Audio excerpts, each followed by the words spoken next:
JQ Tech Creation, what's going on, guys? Alright, so we know that tablets aren't exactly too popular right now according to sales, and that's to no surprise since we know that our smartphones can easily replace our tablets, and for some even their PCs depending on their needs. But that doesn't mean that tablets don't have a place at home. I thought that the Pixel C by Google deserved a second look. After wiping it down and polishing it, I was quickly reminded of how much I love this tablet. So this was released around December of 2015, a little bit over a year ago, and it stands out in a number of different ways. It has a great design, it has this futuristic vibe going on with those colorful LEDs. I mean, just check out that sexy gradient when light falls on that aluminum. It looks beautiful. Most of you already know I have a thing for silver/gray when it comes to anything tech, so major points there. Not to mention its ultra sharp, gorgeous 10.2-inch display. A pleasure to look at. Its modern design separates it from a lot of other tablets out there, especially with its innovative magnetic chassis that uses inductive wireless charging to power its Bluetooth keyboard, that's sold separately by the way, and more on that in just a second. And also tapping on the back to show the remaining battery while the tablet is off, I thought was a unique feature within itself. So the Pixel C was a bit ahead of its time upon release,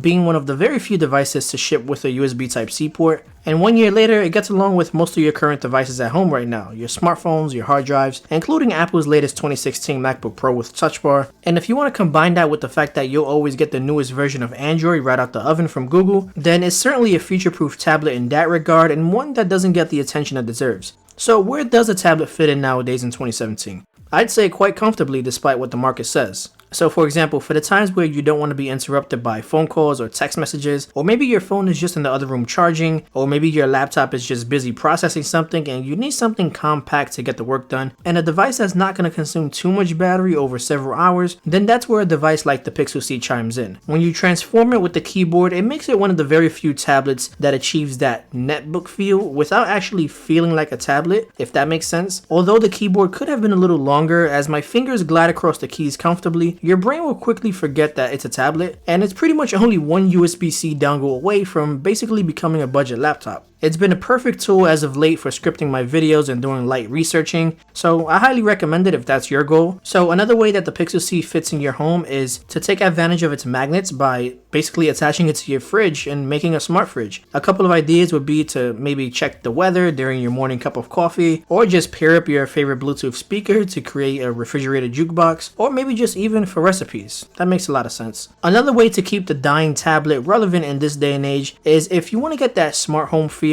then this is a great smart home companion. Ideally, it works best as a control center if you're deep into the home automation game. You can just prop it up on your nightstand for easier viewing and have access to all of your controls. I'm using the Harmony app by Logitech, and I may even do a full-blown smart home video, so go ahead and drop a like if you're interested in seeing that. And then if all else fails, it just works great for just plain old multimedia consumption. Despite its weird aspect ratio, it still has a gorgeous display as I mentioned earlier, so videos look great. Now although the black levels on the Pixel C aren't as good as the iPad Pro, it does have better contrast ratio thanks to its ability to reach higher levels of brightness. Games run amazing on this, and it's just an overall fun tablet to use. And might I add, it's comfortable to hold thanks to its well thought out thick bezels, so it's a great feel in the hand. Now, I'm not sure if I can justify its $600 price tag, but I can definitely recommend this tablet for all sorts of use after owning it for a little bit over a year. So if that price is too steep for you, which it probably is, I'll go ahead and drop links below to where you can find this used and maybe save yourself a couple bucks. So I'm going to go ahead and toss over this question to you guys. What's your take on the tablet in 2017? Are they still something to even care about? What do you guys think? Be sure to leave those comments down below, and as always, if you enjoyed this video, show me some love by touching that like button, and if this happens to be your first time on the channel, be sure to subscribe so you don't miss out on some awesome tech videos. I want to thank each and every one of you guys for watching, and I'll see you around.